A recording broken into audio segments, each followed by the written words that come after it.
Monsieur Lenning, je vous remercie beaucoup d'avoir accepté de faire cette interview avec moi aujourd'hui. Avec grand plaisir. Est-ce que pour nos spectateurs qui ne vous connaissent pas encore, est-ce que vous pourriez vous présenter en quelques mots? Bien sûr, avec plaisir. Donc, je suis Stéphane Lenning, le président du groupe Lenning depuis maintenant 2003.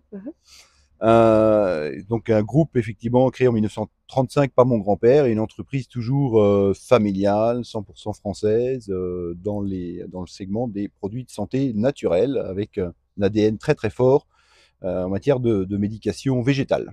Comme vous l'avez mentionné, les laboratoires Lenning sont une entreprise familiale et on peut dire quelque part que chacun de vos prédécesseurs aura un peu marqué l'histoire avec des innovations qui leur auront été propres. Et je peux dire que la vôtre, ça aurait été les fameuses pâtes suisses. Est-ce qu'à tout hasard, vous pourriez nous raconter un petit peu comment est-ce que vous avez découvert finalement cette innovation, comment est-ce qu'elle a vu le jour? Est-ce qu'on peut dire quelque part qu'il s'agit du flair de l'entrepreneur? Alors c'est une histoire, effectivement, c'est une histoire assez truculente et c'est très intéressant de revenir sur l'histoire des pâtes suisses. Déjà, c'est un ancien produit qui au début était unique et qui correspond toujours d'ailleurs à la pâte suisse respiration, qui est commercialisée encore aujourd'hui. On ne sait pas tout en fait sur l'histoire de ces pâtes suisses. Il y a un certain mystère. Parce que évidemment tout n'a pas été documenté. On pense aujourd'hui, d'après ce que l'on a compris, que peut-être aux alentours de la Seconde Guerre mondiale, peut-être un peu avant, peut-être un peu après, il y a un pharmacien qui aurait cherché un moyen déjà plus ludique et en tout cas ambulatoire de faire prendre des huiles essentielles à ses patients et donc à dispenser des produits de manière plus facile, notamment plus facile à transporter. On le met dans la poche, c'est très facile. Et c'est vrai que voilà, ces produits ont été arrêtés dans leur commercialisation, probablement dans les années 70-80. Et c'est là où l'histoire est toujours intéressante et que votre question a tout son sens. C'est que comment ce produit est rentré à l'origine dans le groupe Lenning? Eh bien, de manière assez simple. Dans les années 90, un apporteur d'affaires est venu frapper à la porte de mon père et présenter quelques produits. Ça se faisait beaucoup à l'époque, c'est un peu moins maintenant.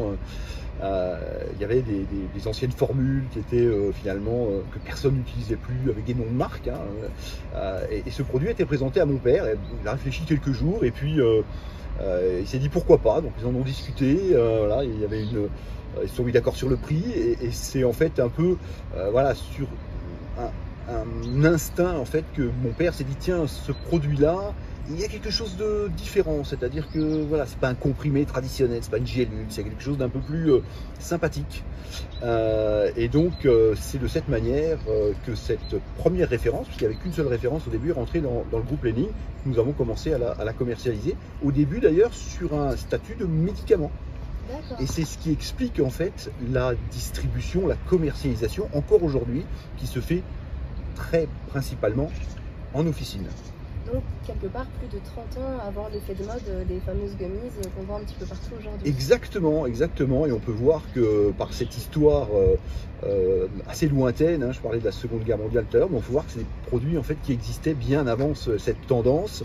Aujourd'hui, des gummies, alors ça s'appelait pas comme ça à l'époque, mais voilà, c'est très... voilà, c'est une originalité d'un pharmacien et ça avait tout de suite tapé dans l'œil en fait de mon père qui à l'époque s'était dit ben, pourquoi pas, ça ferait un bon complément de gamme. Et puis on a associé ça à notre gamme existante.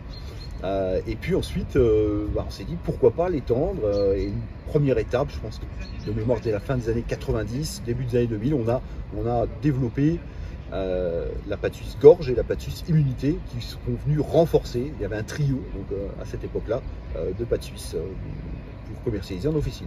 Et donc je vous demandais ce qui fait selon vous la spécificité des pâtes suisses par rapport aux autres gummies qu'on voit un petit peu partout maintenant. Donc ce qui fait le succès de nos pâtes suisses, de notre gamme de 10 pâtes suisses. C'est bien sûr, comme souvent d'ailleurs, c'est multifactoriel, mais à proprement parler, il y a déjà fondamentalement la composition elle-même, et notamment le produit est composé de gomme d'acacia. En gomme d'acacia, c'est un produit bien sûr 100% naturel, ce qu'on appelle techniquement un polysaccharide, c'est-à-dire en fait un glucide complexe qui a différents avantages sans avoir les inconvénients du sucre traditionnel. Et on peut rappeler d'ailleurs que récemment, la Food and Drug Administration aux États-Unis a reconnu en fait ce composant comme étant un prébiotique. C'est-à-dire que, là encore une fois, pour simplifier, c'est-à-dire que c'est finalement un aliment des probiotiques qui vont servir d'ailleurs à pouvoir améliorer les bonnes bactéries, ces fameuses bonnes bactéries qu'on trouve dans l'intestin. Aujourd'hui, on sait que c'est très très important. Donc cette gomme d'acacia est un élément déjà fondamental et je trouve que c'est une part essentielle du succès, mais bien évidemment, le produit en lui-même contient également de la stevia, un sucre naturel qui n'a pas ces désavantages du sucre traditionnel. Donc par exemple, ce sont des produits qui sont appréciés des diabétiques, forcément, puisque l'impact glycémique est très très faible.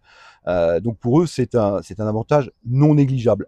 Ensuite, effectivement, ce qui fait le succès pour moi, fondamentalement, c'est cet équilibre.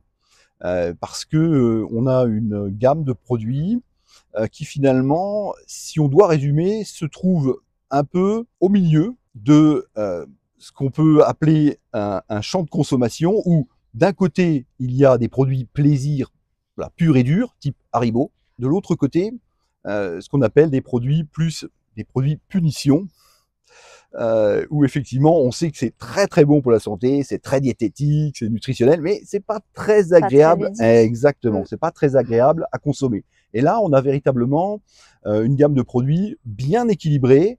On a beaucoup de nos consommateurs qui achètent une boîte, la mettent par exemple sur le tableau de bord de leur véhicule, et puis le matin prennent une petite pâte suisse vitamine D, une petite pâte suisse vitamine C, et puis le soir une autre, et ils ont leur dose dans la journée, et c'est très agréable à prendre. Donc c'est vraiment un produit, j'allais dire, très complet, et qui touche et qui fait plaisir à beaucoup de consommateurs, et il y a le choix, puisqu'il y a 10 références dans beaucoup de domaines, avec des promesses diverses et variées, comme la fatigue visuelle aujourd'hui, qui est de plus en plus un sujet de consommation, parce que finalement on est tous devant ou derrière plutôt nos écrans toute la journée.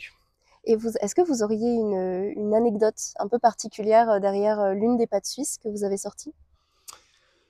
Alors, il y a toujours beaucoup d'anecdotes, mais je trouve que voilà, la plus sympathique en fait est celle qui est liée à cette fabrication en fait qui est une fabrication suisse. À l'origine, cette gamme comportait un seul produit, et puis nous avons ensuite agrémenté différentes références. On en parlait tout à l'heure, la gorge, l'immunité, puis ensuite la tux, etc. Et quand on a commencé à faire une expansion commerciale, on a eu des pharmaciens qui étaient très étonnés. Et ils ont eu de plus en plus les boîtes entre les mains. Puis on a eu des pharmaciens qui ont commencé à interviewer nos commerciaux, et puis qui même quand ils me parlaient, ils me disaient mais qu'est-ce qui se passe, Monsieur Henning, vous avez été vendu à des Suisses, vous avez délocalisé en Suisse. Et on a dit non, non, non, vous inquiétez pas, effectivement, on reste toujours une entreprise française installée en France, une entreprise locale, et on va continuer à le faire. C'était assez drôle en fait d'avoir ce réflexe.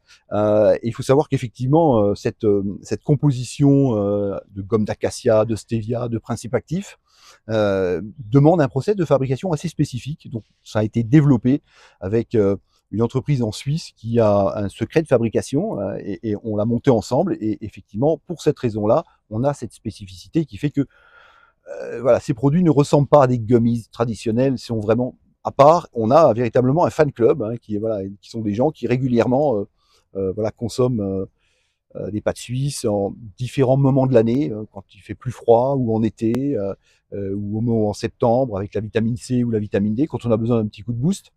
Et il y a vraiment un grand succès grâce aussi à cette variété de références. Et vous parliez du fan club des pâtes suisses. Est-ce que vous, à titre personnel, il y en a une que vous préférez parmi toutes? Ah, c'est une grande question. Quelle est ma pâte suisse préférée? Alors, je dois dire que j'aurais sans doute un premier coup de cœur sur pâte suisse Tux. Oui. Parce que je dois dire que voilà, cet arôme de guimauve me convient très très bien. Et puis c'est un vrai plaisir pour la gorge, parce que dès que vous avez un petit souci, un petit picotement, finalement vous l'avez sous la main. Et c'est souvent d'ailleurs nos consommateurs qui nous ont dit ah c'est très très bien, c'est super, parce que comme ça, j'ai mon sirop dans ma poche, Mmh. à disposition toute la journée, Mmh. et je suis pas obligé d'avoir avec moi une grande bouteille ou de prendre un verre, une cuillère, etc. J'ai ma pâte suisse qui est à disposition. Et donc, ils ont eux-mêmes trouvé un côté très ludique dans ce choix de consommer pâte suisse Tux. Donc vous en consommez, à titre personnel, pour vos Oui, besoins, tout à fait, notamment pâte suisse détente ou pâte suisse bonne nuit, qui sont vraiment effectivement des références aussi très très appréciées par le grand public et nos patients consommateurs qui ont besoin voilà, de quelquefois d'un petit peu d'aide pour dormir ou de se Mmh. détendre hein, dans un monde un Oui. peu stressant.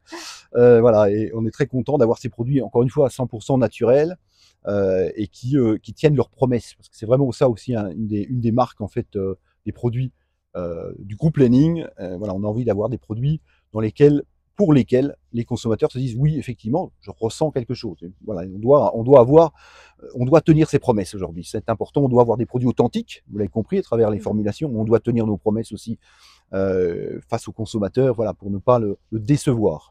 Et donc vous parliez tout à l'heure, des pâtes suisses, fatigue visuelle qui font partie de votre, de vos dernières innovations. Est-ce que vous pourriez nous confier, les prochaines innovations à venir en termes de pâtes suisses? Alors, ce que je peux vous dire, parce qu'effectivement, on a un planning qui est forcément un peu secret, hein, vous l'imaginez bien, mais ce que je peux vous dire, c'est qu'effectivement, c'est une gamme que nous souhaitons encore développer. Donc, on a régulièrement en fait des équipes qui viennent me voir avec des idées spécifiques de tous ordres pour la peau, pour la digestion, pour voilà le repos, pour avec des idées quelquefois voilà, très originales. Et derrière, il y a toujours une idée qui est importante pour nous, c'est que on doit pouvoir développer une formule qui est stable. Ça, c'est très très important pour avoir toujours voilà, cette standardisation de qualité de pâte suisse. Je reviens sur un point qui est important et sur lequel on est voilà, assez transparent parce que voilà, on doit dire les choses. Ce sont des produits qui sont industriels. Mais ce qu'on veut aussi démontrer par la qualité de la composition, par le soin qu'on a apporté à trouver un partenaire spécifique pour la fabrication, on veut pouvoir démontrer qu'aujourd'hui, un produit industriel, ce n'est pas forcément synonyme que de produits ultra transformés, Oui. avec finalement des compositions un peu bizarres. Voilà, il n'y a pas de perturbateurs endocriniens, il n'y a pas de composants chimiques, il n'y a pas de stabilisants un peu farfelus. Et ça, c'est quelque chose qui nous tient bien à cœur parce que voilà, c'est ce que nos patients et ce fan club demandent. Et on a besoin de continuer dans cette voie. Mais c'est vrai qu'en même temps, devant le succès, bien aujourd'hui, on doit reconnaître que ce sont des produits qui sont fabriqués de manière industrielle, mais quand même dans le respect des ingrédients qui les composent. Alors, je rebondis sur ce que vous disiez, par rapport aux différentes innovations qui pourraient potentiellement voir le jour et quelque part, en tant que praticienne en naturopathie spécialisée dans les troubles digestifs, je prêche un petit peu pour ma paroisse. Est-ce que vous auriez peut-être, une préférence, pour, une prochaine innovation sur des pâtes suisses, sur des troubles digestifs? Et si oui, est-ce que vous auriez déjà des idées, d'actifs peut-être à intégrer, dans ces Bah, pâtes suisses? il y a beaucoup d'actifs différents, parce que c'est vrai que la sphère digestive est déjà très large, hein, Oui, beaucoup de oui. choses à faire. Hein, entre voilà, l'œsophage, l'estomac, l'intestin, il y a vraiment déjà un champ des possibles très très large. Et puis la nature nous offre un champ des possibles, donc entre le fenouil Oui. digestif, entre le basilic, qui va aussi améliorer l'intestin, qui va calmer certains spasmes. Il y a effectivement beaucoup de possibilités qui sont ouvertes. Pour l'instant, voilà, on a des pistes, clairement, sur ce sujet, mais sur d'autres également.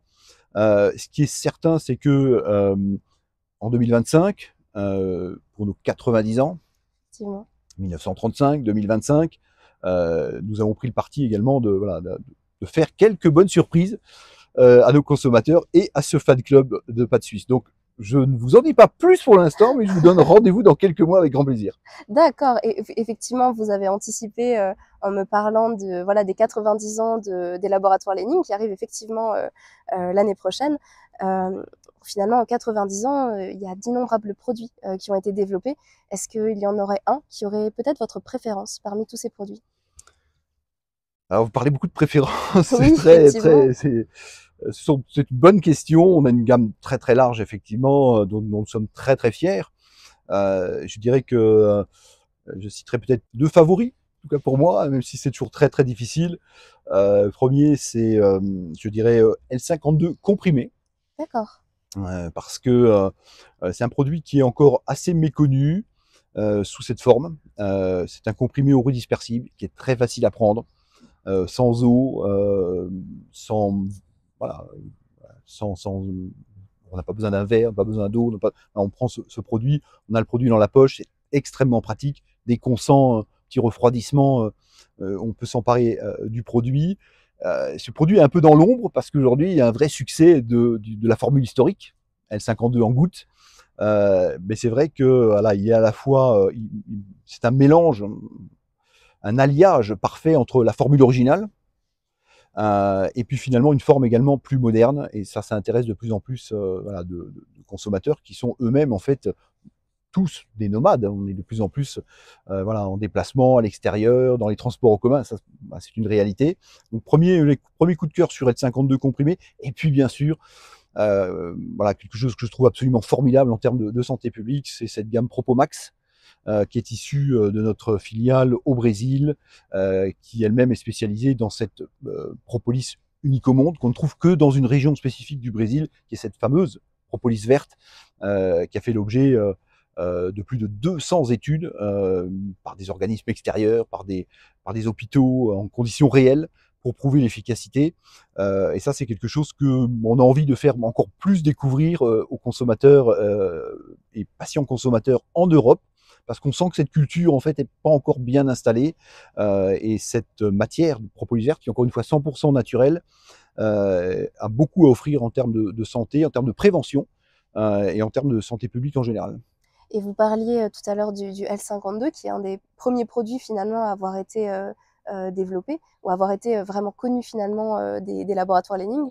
Dans ces produits un peu les plus appréciés, les plus connus, est-ce qu'il y en a certains dont la formule n'aurait pas changé depuis ses débuts? Alors tout d'abord, effectivement, ce qu'on peut noter, c'est que le plus souvent possible, nous conservons les formules originales de René Lénigue, parce que effectivement, elles donnent satisfaction en matière d'efficacité clinique.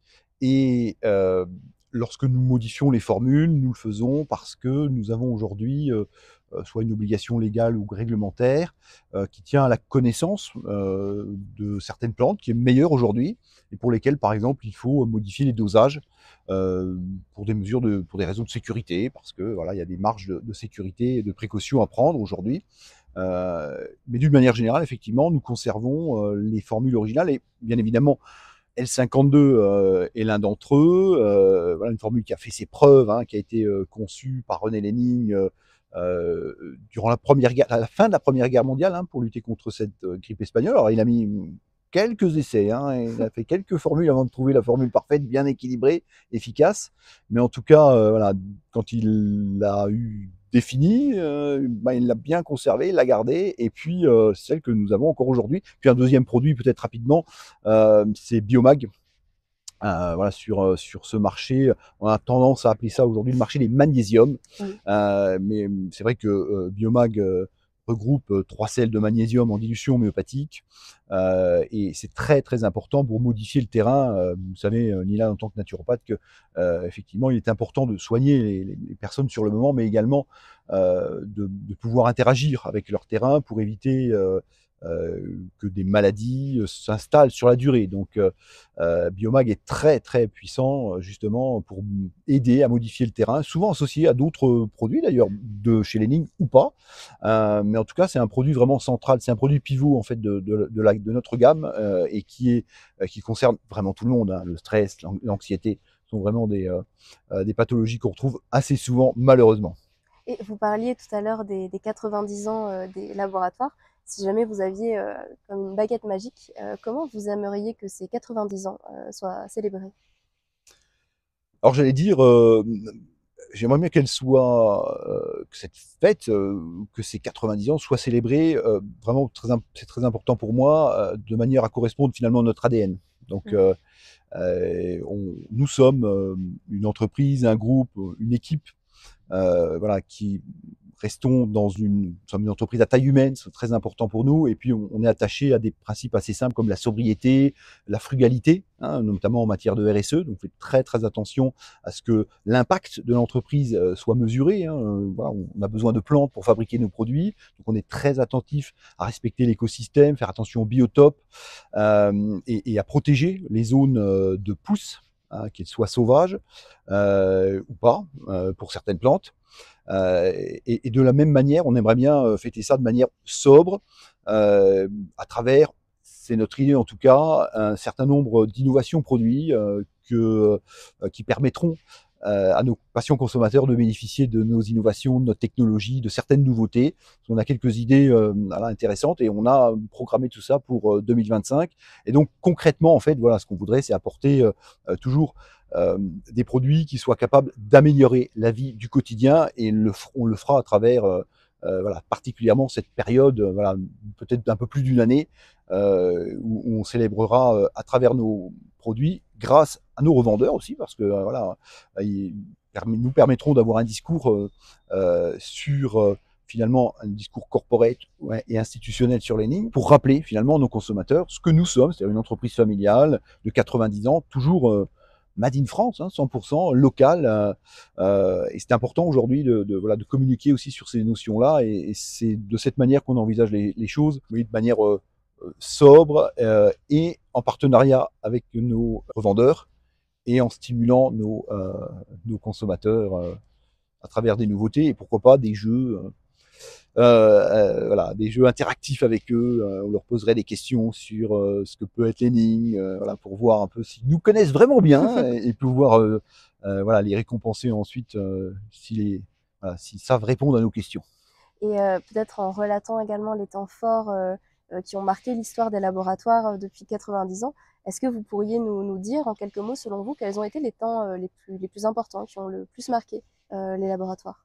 Une entreprise voilà, qui approche de ses 90 ans, forcément une histoire très très longue. En plus, le XXe siècle a quand même été façonné d'événements Oui. voilà, très très particuliers. Il est clair que je dirais, c'est peut-être un événement un peu ancien, mais je trouve qu'il y a un événement qui a considérablement marqué en fait l'histoire des laboratoires Lénine, c'est la Seconde Guerre mondiale, parce que finalement euh, René Lénine lance son activité en 1935 et finalement quelques années après seulement, il est tenu de suspendre cette activité sans qu'on lui demande son avis, sans qu'on tienne compte des conséquences, évidemment. Donc c'est très très dur pour un chef d'entreprise, surtout quelqu'un qui débute, qui démarre.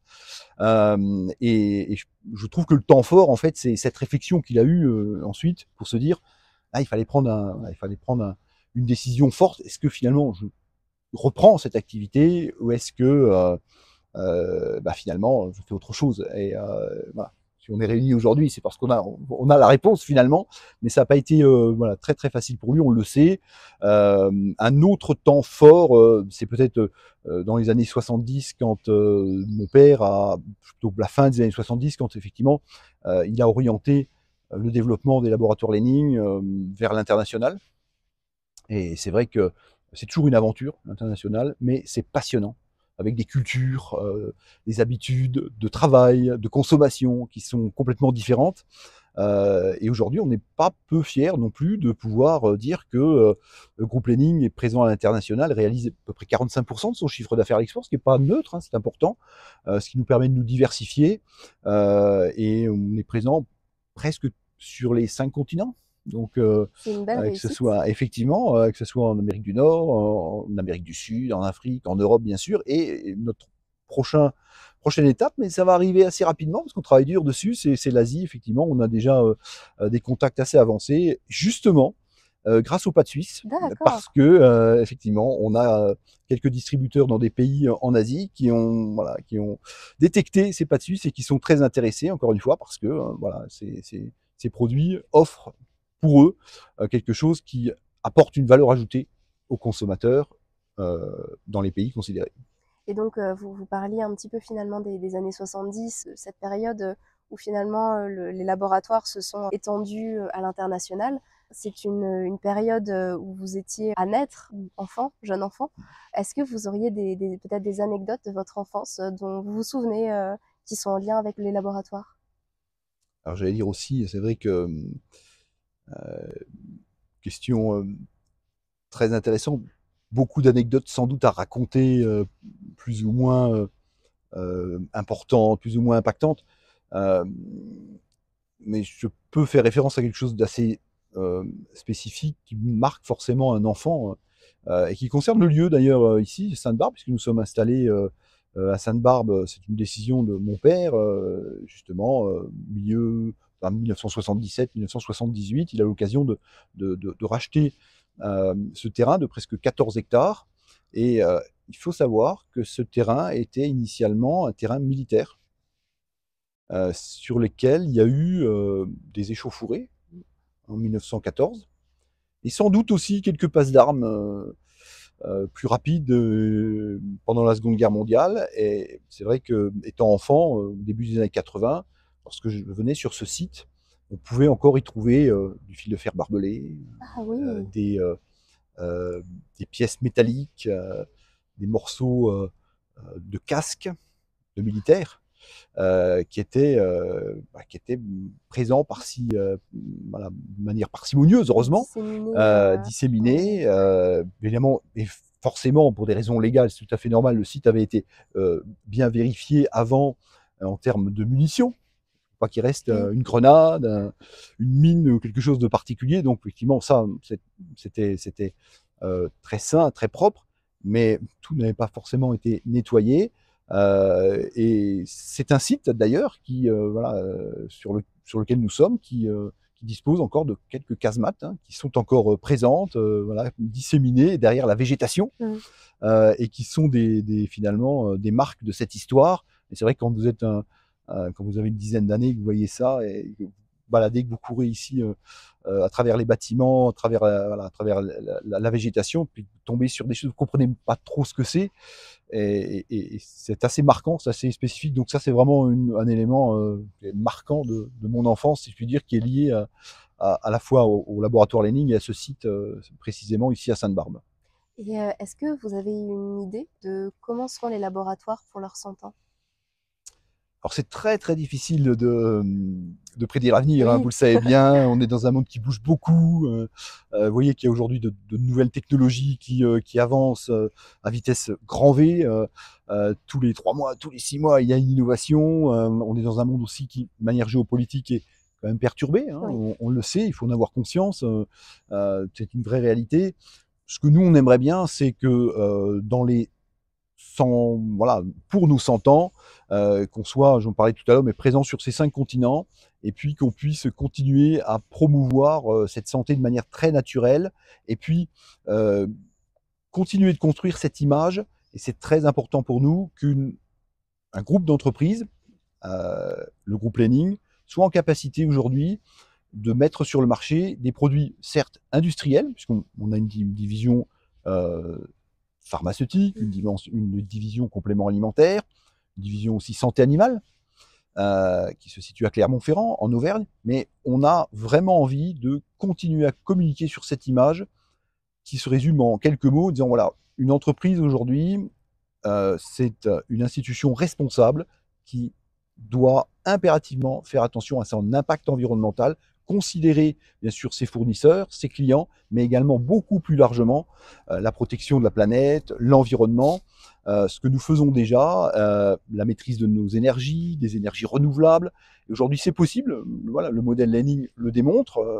Derrière moi, il y a une installation de panneaux solaires photovoltaïques très impressionnante qui me permet effectivement de pouvoir bien sûr économiser l'électricité, d'alléger nos factures, mais qui permettent également d'avoir un impact bien moindre sur la planète, direct et indirectement. C'est vraiment quelque chose qu'on aimerait bien prôner auprès des autres entreprises et auprès du grand public aussi, qui trop souvent a une image un peu négative de l'industrie. Donc voilà, tout le monde, je pense, doit faire des efforts. Et en tout cas, nous, on va continuer à présenter cette image et à proposer, à offrir des engagements, à les mettre en œuvre par des actions concrètes, parce que c'est ce qui nous caractérise, pour continuer à avoir une entreprise, des entreprises qui soient avec un impact vraiment neutre pour l'environnement. Et à Et donner ça, l'exemple. effectivement, à être exemplaire. Alors c'est toujours un mot particulier parce que je pense qu'on n'est jamais 100% exemplaire, on doit toujours se remettre en question, mais en tout cas,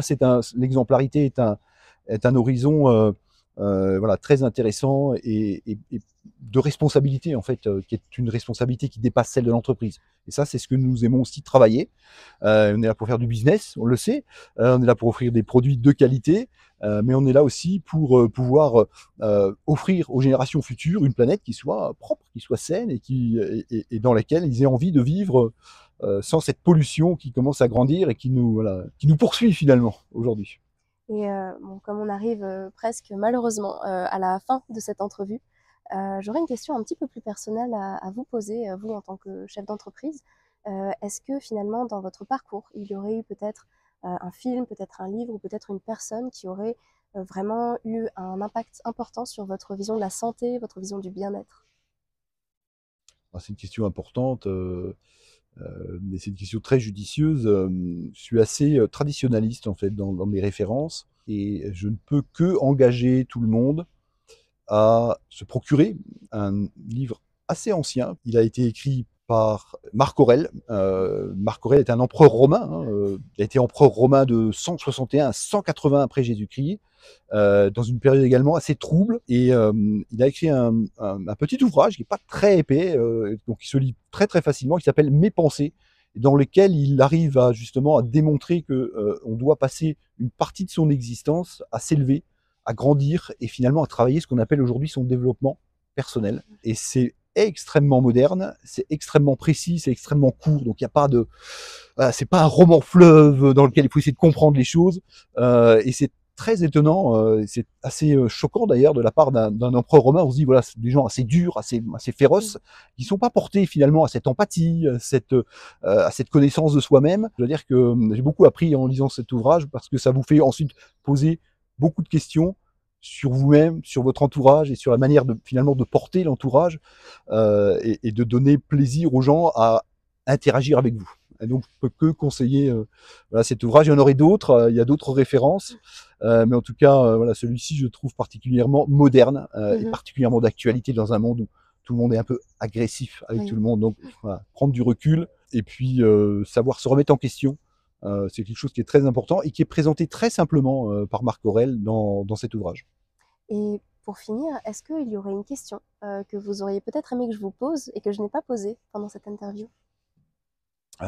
Une question, alors effectivement, vous renversez la situation. La question que j'aurais peut-être aimé que vous me posiez est relative finalement à la place de la médication végétale dans ce monde aujourd'hui.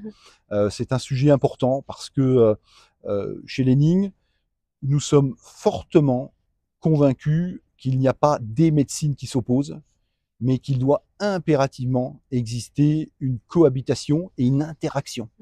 Les médecines sont complémentaires, les produits Lening sont destinés à vous aider dans votre vie du quotidien, pour les maux du quotidien. On ne peut pas agir sur des pathologies très très lourdes et il faut réserver ça à d'autres médications qui existent, qui sont très puissantes et qui ont fait leurs preuves.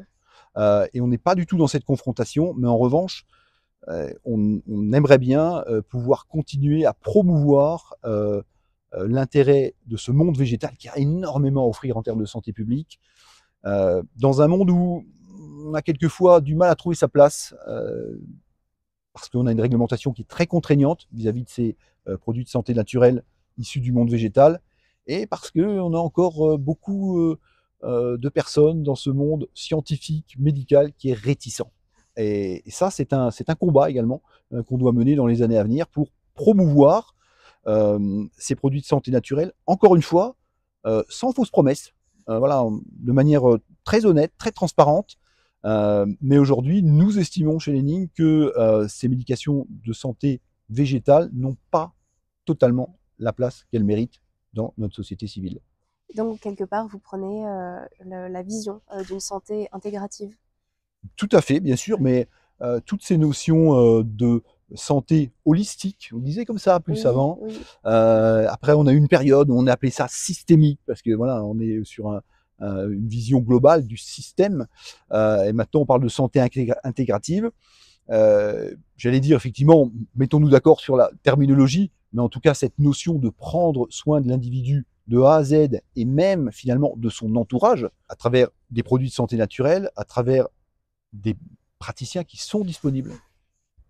C'est une chose fondamentale aujourd'hui parce que nous sommes des êtres humains et on a besoin d'interaction et on a également besoin d'interaction avec son pharmacien, avec son médecin, avec son professionnel de santé pour parler de ses problèmes, mais aussi tout simplement pour interagir comme des êtres humains qui ont besoin d'échanger. Et il y a de toute façon toujours un lien particulier avec ces professionnels de santé en tant que patient. Voilà. On sait qu'ils ont une vision et on sait qu'on a besoin d'eux et on sait qu'ils détiennent un savoir qui est formidable. Donc nous, on souhaite continuer, on va le faire, on souhaite continuer à promouvoir cette médication végétale qui, encore une fois, a beaucoup à offrir auprès des professionnels de santé pour qu'il y ait un relais auprès du grand public. Et voilà qui clôture parfaitement notre échange. Merci beaucoup d'avoir assisté à cette interview. Je vous remercie beaucoup. Avec grand plaisir. D'avoir pris le temps pour cet échange. Et voilà, je vous souhaite une excellente journée. Et je vous dis, j'espère peut-être à très bientôt pour une prochaine interview. Je l'espère aussi. À bientôt. Et merci encore pour cette interview. Avec plaisir.